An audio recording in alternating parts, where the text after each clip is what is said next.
अस्सलामुअलैकुम।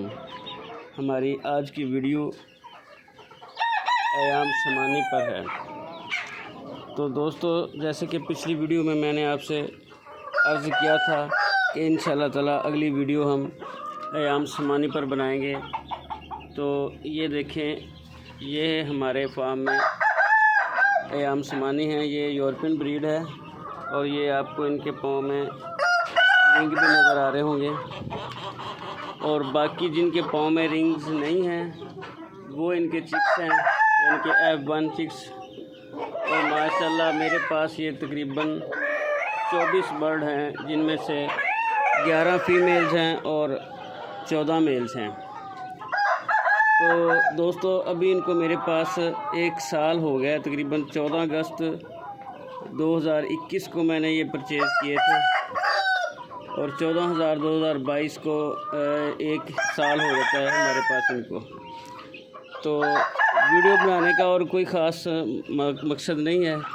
इससे मैं सिर्फ आपको यही बताना चाहता हूँ कि 1 साल में मैंने इन पर क्या ख़र्च किया और इनसे मुझको कितनी अर्निंग हुई। तो दोस्तों, ये एक बर्ड 37,000 में मैंने परचेज़ किया था और 2 ट्रायो ख़रीदे थे, जिनकी कुल मालियत 2,22,000 बनती थी। इस पर उस वक्त कार्गो का ख़र्चा तकरीबन 10,000 रुपये आया था।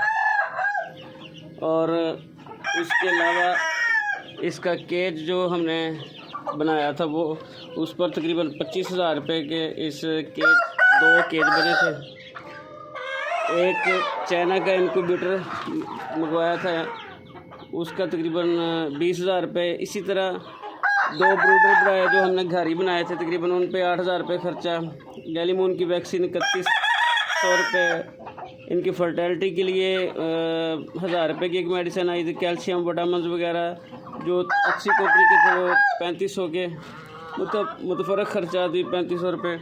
और इस तरह ये टोटल हमारे पास तकरीबन इनका 1 साल की खुराक का खर्चा 17,280 रुपये और टोटल खर्च 3,13,380 रुपये बन गया।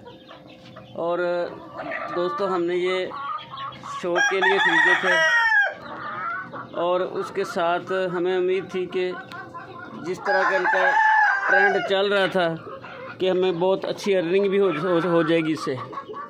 लेकिन जो हमारा शौक़ था वो तो पूरा हो गया है, लेकिन अर्निंग हमने इसका ना कोई अंडा बेचा है और ना कोई अभी तक चूज़ा बेचा है।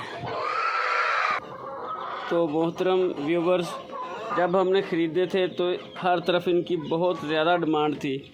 बल्कि अगर आप उस वक्त नेट पे चेक करें तो नेट पे तो अभी भी सबसे महंगी डिश इसकी ब्लैक अयाम समानी की है। लेकिन ये मेरे पास यूरोपियन ब्रीड है, तो पहले तो लोग कह रहे थे कि ये इसका गोश्त भी इसी तरह से हम इंपोर्ट करवा देंगे, ये हो जाएगा वो हो जाएगा। लेकिन इनमें सबसे ज़्यादा मुश्किल जो है वो इनकी अफज़ाइश नस्ल है। ये इसके अंडे में फर्टिलिटी बहुत कम है और ये अंडे तकरीबन साल में 128 से 180 तक अंडे देती हैं। इसकी सबसे बड़ी खामी ये है कि इसके अंडों में से चूज़ा नहीं निकलता।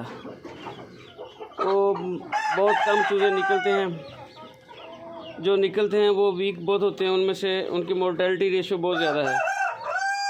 तो इसी चीज़ को चेक करने के लिए मैंने ये असीलों के अंडे रखे और असीलों के माशाल्लाह मेरे पास ये बच्चे जो सिर्फ इनको चेक करने के लिए वो बड़े हो गए हैं, अडल्ट हो गए हैं और वो अब अंडे दे रहे हैं। अभी उनके आगे चूज़े भी निकले हुए हैं, ये देखिए। लेकिन इनके जो चूज़े उस तरह नहीं निकले जिस तरह हम ब्रीड के निकलते हैं। तो बस दोस्तों, ये आपको बताना यही था कि अगर शौक़ के लिए कोई चीज़ ख़रीदनी हो तो वो तो बेहतर है, लेकिन अगर आप इसको कारोबारी पर्पज़ के लिए ख़रीदते हैं तो ये फिर इनमें आप जो मर्ज़ी ले लें। मसलन आजकल जो ट्रेंड, इसके अलावा इसके साथ चले हुए थे वो जो शामू, मरोहे, पीले, लसानी, बाऊ के, उस्ताद बशीर के वगैरह वगैरह, ये सब ऐसे ही फलाह ब्रीडें हैं। देखें, जो चोलिस्तान रैली में हर दफ़ा जो जीपें जीतती हैं वो या तो सरदार मक्सी की होती हैं तो यह सुल्तान बाहू की होती हैं। दूसरे लोगों की भी जीपें दौड़ती हैं तो वो क्यों नहीं जीतती, और वो जीपें दौड़ाने के लिए दूसरों से नहीं खरीदते। जिन्होंने लड़ाई के लिए परिंदे शौक करना होता है, उन्होंने परिंदे अपने ही पाले होते हैं और वो दूसरों से बहुत ही कम खरीदते हैं।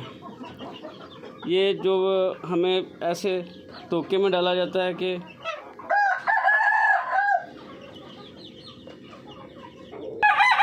गरीब लोग अपनी जमा पूंजी जो उन्होंने मिडिल क्लास ने बड़ी मुश्किल से बचा के रखी होती है, 1 लाख, 1.5 लाख, 2 लाख, वो इन पे लगा के वो ज़ाया कर देते हैं और दूसरी मेहनत से भी माजूर हो जाते हैं। इसलिए अपना सरमाया सोच समझ कर लगाएं और मुर्गियों वगैरह को आपने सिर्फ उस हद तक घर में रखना है जिसकी आप खुराक घर से ही मेंटेन कर सकते हैं। मसलन बची हुई रोटियाँ, सालन वगैरह, घर के खाने वगैरह, सब्जियाँ वगैरह जो बची होती हैं, 2, 3, 4 मुर्गियाँ उससे पल सकती हैं। उतनी मुर्गियाँ ही आप लें और उससे ज़्यादा कभी भी ना लें। तो दोस्तों, उम्मीद है कि आपको ये वीडियो अच्छी लगी होगी। वस्सलाम।